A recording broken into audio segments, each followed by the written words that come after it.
इस लड़के के जान जाने के पीछे 9,000 करोड़ का स्कैम छुपा है। कहानी ध्यान से सुनना। तो हुआ क्या कि 2008 नोएडा में स्पोर्ट्स सिटी स्कीम लॉन्च की गई, जिसके तहत बड़े बड़े स्पोर्ट्स फैसिलिटीज जिसमें स्टेडियम, गोल्फ कोर्स वगैरह बनने थे। अब इस स्कीम के तहत 70% जमीन में ये स्पोर्ट्स फैसिलिटी बनने थे और बाकी बचे 30% में फ्लैट्स, विलास, दुकानें वगैरह। अब लेकिन जब 2008 में स्कीम लॉन्च की गई तो किसी भी बिल्डर ने कोई इंटरेस्ट नहीं दिखाया और ये देखते हुए अथॉरिटीज ने रूल्स रिलैक्स करने शुरू किए और कैसी भी कंपनीज को जमीन अलॉट करने लग गए। इन्हीं में से एक कंपनी थी lotus green construction private limited. इस कंपनी को नोएडा के सेक्टर 150 में 329 एकड़ जमीन दी गई, वो भी मार्केट वैल्यू से बहुत कम में।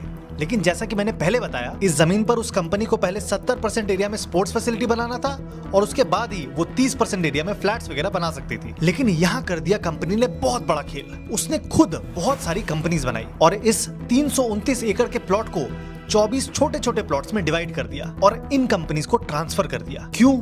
ताकि कोई हिसाब ही ना लगा पाए और स्पोर्ट्स फैसिलिटी के नाम पर सिर्फ पोस्टर छपवाए और उसके नाम पर अल्ट्रा लग्जरी फ्लैट्स बनवा दिए और लोगों को गोल्फ कोर्स के व्यू का सपना दिखाकर फ्लैट्स बेच भी दिए। अब वो प्लॉट्स जो लोटस ग्रीन ने ट्रांसफर किए थे, उसी में से एक था प्लॉट नंबर SC02A3। ये प्लॉट उसने विस्टन प्लानर्स प्राइवेट लिमिटेड नाम की कंपनी को ट्रांसफर किया था एक मॉल बनाने के लिए। और उस कंपनी ने मॉल बनाना शुरू कर दिया और ये सब गड़बड़ घोटाला चल ही रहा था कि 2021 में CAG की रिपोर्ट आ गई और सारा भांडा फूट गया। CAG ने बताया कि ये पूरा प्रोजेक्ट डिजाइन्ड टू फेल था, यानी सबको पता था कि प्रोजेक्ट फेल होगा। और गेस करो सरकार को कितना नुकसान हुआ? पूरे 9,000 करोड़ का। 9,000 करोड़। और ये रिपोर्ट के बाद मामला लफड़े में पड़ गया और काम बंद हो गया। अब काम फिर से शुरू करवाने के लिए लोटस ग्रीन कंपनी कोर्ट चली गई। कोर्ट ने CBI इंक्वायरी बैठा दी, लेकिन कंपनी सुप्रीम कोर्ट चली गई और इस सब में वो प्लॉट SC02A3 जिसमें बस मॉल का बेसमेंट खुद पाया था, उसमें सीवेज और बारिश का पानी भर गया। और ये बात नोएडा अथॉरिटी को पता थी। वो टर्निंग कितना डेंजरस है ये बात भी पता थी। उसमें पहले एक्सीडेंट्स हुए थे